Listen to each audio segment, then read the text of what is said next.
नमस्कार मित्रांनो, स्वागत आहे तुमचं आताच्या ब्रेकिंग न्यूजमध्ये. मित्रांनो, राज्यातील ॲप आधारित प्रवासी वाहतूक सेवा जसं की ओला, उबर, रॅपिडो अधिक सुरक्षित आणि पारदर्शक आणि नियमबद्ध करण्यासाठी राज्य सरकारने एक मोठं पाऊल उचललं आहे.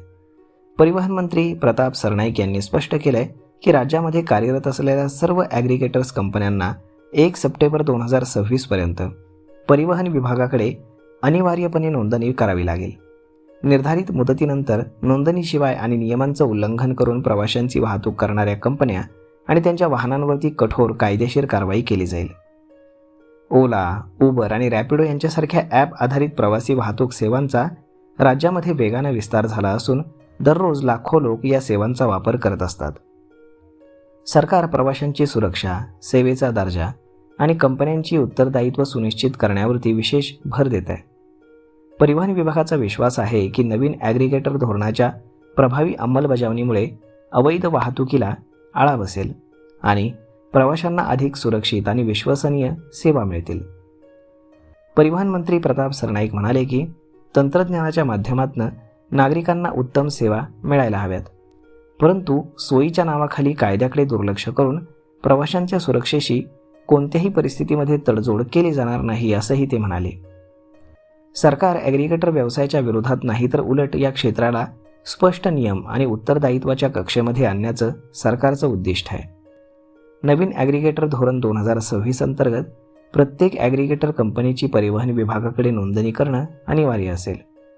या कंपन्यांशी संबंधित सर्व वाहनांकडे वैध परवाने, वैध नोंदणी आणि अत्यावश्यक कागदपत्र असणं बंधनकारक असेल. प्रवासी वाहतुकीसाठी वापरल्या जाणाऱ्या बाईक, ऑटो रिक्षा आणि कॅब यांची व्यावसायिक वाहनं म्हणून नोंदणी आवश्यक असेल. वैध ॲग्रिगेटर परवान्यांशिवाय खाजगी किंवा इतर वाहनांद्वारे व्यावसायिक प्रवासी वाहतुकीला परवानगी दिली जाणार नाही. सरकारनं वाहनांसाठी आवश्यक विमा संरक्षण देखील अनिवार्य केलं आहे. मंत्री प्रताप सरनाईक यांनी सर्व ॲग्रिगेटर कंपन्यांना अंतिम मुदतीची वाट न पाहता आवश्यक कागदपत्रांसह लवकरात लवकर नोंदणी करण्याचं आवाहन केलेलं आहे. त्यांनी पुनरुच्चार केला की 1 सप्टेंबरनंतर कोणतीही कंपनी किंवा वाहन बेकायदेशीर प्रवासी वाहतूक करताना आढळल्यास त्यांच्यावरती कोणतीही सवलत न देता कठोर कायदेशीर कारवाई करण्यात येणार आहे. तर मग मित्रांनो, अशा पद्धतीने महाराष्ट्रामध्ये 1 सप्टेंबरपर्यंत ओला, उबर आणि रॅपिडो यांच्यासारख्या ॲग्रिगेटर्सना नोंदणी करणं आता अपरिहार्य करण्यात आलं आहे. तर मग मित्रांनो, यावरती आपलं मत काय हे तुम्ही आम्हाला कमेंट करून नक्कीच सांगा. आणि जर हा व्हिडिओ तुम्हाला आवडला असेल तर आपल्या जवळच्या मित्रमंडळींसोबत देखील हा व्हिडिओ तुम्ही शेअर करायला विसरू नका. धन्यवाद.